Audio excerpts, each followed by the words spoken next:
All right, hello 20-2 students. So today we're looking at lesson 1.3, which is counterexamples to conjectures. You might notice that our last lesson was 1.1 and we're jumping to 1.3. We're not actually missing a lesson. The only reason for this is that section 1.2 in the textbook is kind of just all like some questions and things to play around with a little bit. So of course, you can go into section 1.2 and have a look at some of the questions that they ask in there. But it doesn't really have any new content that's super important that we won't be covering in these other lessons. So that's why we don't have a 1.2 lesson. So a couple of little pieces of vocab. What we're looking at today is counterexamples. So these are examples that you can use to prove that a conjecture is false. So let's go through some examples and see how that would work. So each of the following circles has points on its circumference and lines that connect the points. So we see that we have a table to fill in here of the number of points on the circle and then the number of regions that we find in the circle as a result. So let's just go through for each figure and fill in this chart. So the first one, we have 2 points on the circle, and because a line is drawn between them, that means, of course, that the circle is now divided into 2 regions. Okay, if we go to this next one, now we have 1, 2, 3 points on the circle, but our number of regions goes up quite a bit more because we have a region here, a region here, a region here, so that's 3 regions, and now another region there, so that'd be 4.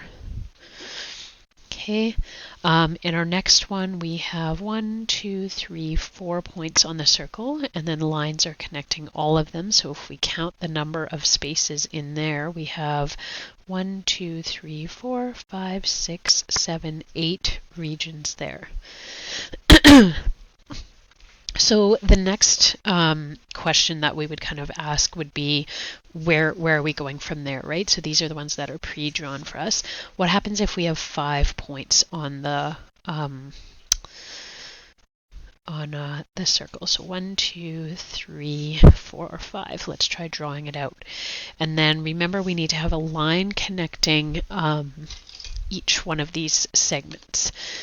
Or sorry, each one of these points. So we're going to go, I'm going to connect around the outside first because we know they're all going to connect like that.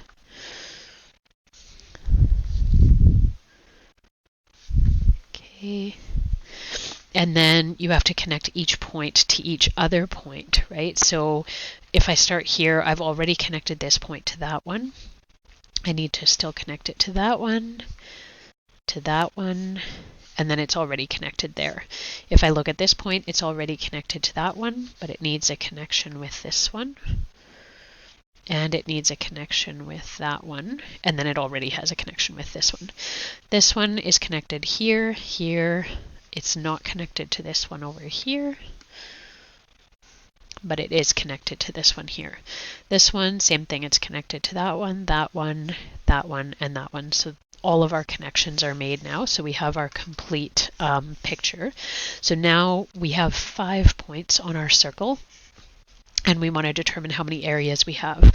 So we have 1, 2, 3, 4, 5, 6, 7, 8, 9, 10, 11, 12, 13, 14, 15, 16 spots, or different regions, I guess is the word we're looking for there. And then the last one is obviously what happens if we have 6. So looking at the pattern that we have so far, each of our number of points is going up by 1, and you want to see if there's any kind of a relationship here. So when we have 2 points, we have 2 regions. When we have 3 points, we have 4. When we have 4 points, we have 8. When we have 5, we have 16. So there doesn't seem to be a relationship between the number of points and this value. But if we look at how these numbers are changing, you can see it goes 2, 4, 8, 16. So each time the number is doubled, right? 2 times 2 is 4, times 2 is 8, times 2 is 16. So we could make a conjecture here that the number of sections we would see, or regions we would see in this one, would be 32. right? And that would be with 6 points.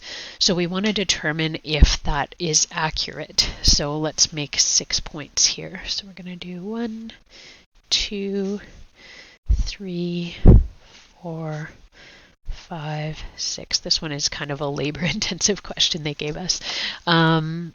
Okay, so we'll connect all the way around the outside to start. 1, 2, 3, 4, 5, 6. Okay, and then I'm just going to follow the same procedure. So I've already connected to that one. I'm going to connect all the way around the circle. And then that one's already connected. So now this one, this one, this one, and then that's already connected. So that, and then this one, and then this one, and it's already connected there. This one, 1, 2, 3, it's not connected here, and it is connected there. And then here we have 1, 2, 3, 4, 5. Okay, so these are all connected now. So now we just want to count the spaces. So it's kind of going to be kind of tricky, but let's go around. 1, 2, 3, 4, 5, 6, 7, 8, 9, 10, 11, 12, 13, 14, 15, 16, 17, 18, 19, 20, 21, 22, 23, 24, 25, 26, 27. That's weird. I thought I got a different number last time. It looks like there's 27 to me. Well, now that I've drawn these in, I'll never be able to tell. I guess you could potentially, that could be. I feel like that's supposed to not be a new region, though. I think those lines, if I would have drawn this better, I think they would have just been a crossover. Anyways, we definitely don't have 32. The last time I did it, I had 30. Let's see here. 1, 2, 3, 4, 5, 6, 7, 8, 9, 10. Oh, 11, 12, 13, 14, 15, 16, 17, 18, 19, 20, 21, 22, 23, 24, 25, 26, 27, 28, 29, 30. I think 30 is still correct. And so where we expected to see 32, we only have 30 now. Okay, maybe if you guys did your own, you can have a better way of counting. I don't know, maybe next time I would maybe shade it in with a highlighter. Is a little bit easier to see than the dots. So is one counterexample enough? We have this counterexample where the number of regions is not matching the pattern we've seen so far. So if we have one counterexample like that, is it enough to disprove our conjecture that basically as the number of points on a circle increases by 1, the number of regions doubles? Yes. Okay, so if you have one counterexample, it's always enough to disprove a conjecture. Okay. All right, let's try one more example. Examine the number pattern. Does the number pattern continue? So we have 1 times 8 plus 1 is equal to 9. Then we have 12 times 8 plus 2 is equal to 98. 123 times 8 plus 3. So you can see the pattern here is basically you have a number that is adding on consecutive numbers, right? 1, 1, 2, 1, 2, 3, 1, 2, 3, 4. It's being multiplied by 8. And then you have an additional number here that's kind of, you could think of this number as telling you how many digits you have here, right? So we had 1 here, 2 digits here, 3 digits here, 4 digits here. So those are the values we're adding. And it's asking us, does the pattern continue? And then basically if we can make a counterexample. So if we want to figure out if it continues, we basically just have to keep working with it, right? So you'd have to 1, 2, 3, 4, 5 times by 8 plus 5. And that gives us 98765. Sorry, and that's the other component here, is noticing the pattern in the answer, right? We have 9, 98, 987, 9876, 98765. So we see this continual pattern where the answer is always counting down from 9 by consecutive numbers. So our next one would be 1, 2, 3, 4, 5, 6. Oops. 1, 2, 3, 4, 5, 6 times by 8. And then we have 6 digits in there, so we're going to add 6. And when we calculate that, we get 987. Oops. Sorry, guys. I don't know why I keep making these typos here. 987,654. Okay. 1, 2, 3, 4, 5, 6, 7 times by 8 plus 7 gives us 9876543. Oops, I didn't space those numbers out very well. It should be like that. Okay, so we could stop here if we wanted to and say it appears that the pattern continues, right? So if you were working on a test, you would just write down here, it appears that the pattern continues. Now, the whole point with counterexamples is you kind of want to know what are kind of like the tricks that you can use to determine a counterexample, because especially if you're sitting on a test and time is kind of ticking away, you don't want to sit here doing billions of these numbers and trying to figure out if it's going to work, right? Or where the counterexample will happen. So one good trick for figuring out when a counterexample could happen is, especially with these kind of number tricks, which are pretty common to see on tests and things like that, a good trick of this would be you're going to see this pattern repeat as long as you're in this kind of like set pattern of numbers. So if we're going 1, 2, 3, 1, 2, 3, 4, 1, 2, 3, 4, 5, 6, if you go all the way 1, 2, 3, 4, 5, 6, 7, 8, 9,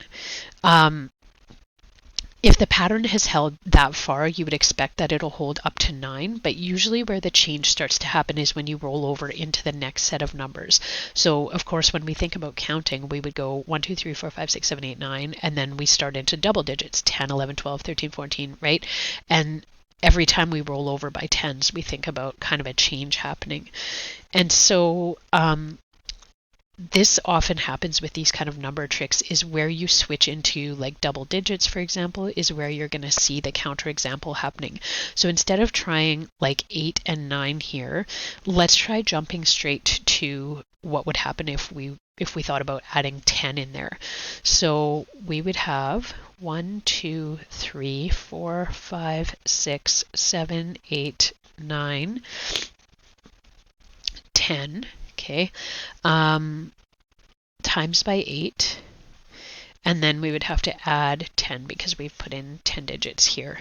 Well, I guess technically because this is 2 digits, it's 10, it's 11 digits, but we have 10 numbers if we think about it in that sense. So we add 10, and that gives us, now if you're doing this in your calculator, it's probably going to show you what do you call it, scientific notation. So you're going to have, like for me when I did it, I got 9.87654, 2, 1, which seems right? But then we get 9 times by 10 to the power of 10, right? So essentially what we're saying is we have this huge number, like we would move the decimal over 10 spots, 1, 2, 3, 4, 5, 6, 7, 8, 9, 10. So basically this is the number 98765432129. So does this break our pattern? Well, we would expect that after 1 we would probably have a 0, right, if we're going to keep counting down, and then maybe like a 1 again, showing that we're going into the negatives. But instead we have this 2, 9, which does not fit our pattern. So we would say pattern breaks. Pattern breaks. And that right there could be your counterexample. Okay. So that's pretty much it for counterexamples. There's just a couple of things to be aware of, is that even if you can't find a counterexample, you can't always be sure there is not one, which if you're anything like me is extremely unsatisfying. just be aware that like if you were doing a question like this on a test, there would be like you would only have to do a reasonable number of trials to find a counterexample. We don't expect you to just go on into infinity trying to find a counterexample. Some of the counterexample strategies, like I mentioned, like changing the number of digits kind of, right? So we were going in the single digits, 1, 2, 3, 4, 5, 6, 7. If you roll up to 10 double digits, then we see a change happening, right? At the pattern breaks. The other thing you can do is try negative numbers. And then, yeah, I mean, one of the strategies is basically to just keep on going with the pattern until you find a counterexample. And like I said, like even these two, they're a little bit labor intensive, but you wouldn't find anything more crazy than that in a test. So don't stress out about wondering if you'll have to do like 50 million examples, because that won't happen. Okay, so that's, excuse me. That's everything for lesson 1.3, and I will see you next time when we look at lesson 1.4, which is deductive reasoning. So I will see you then.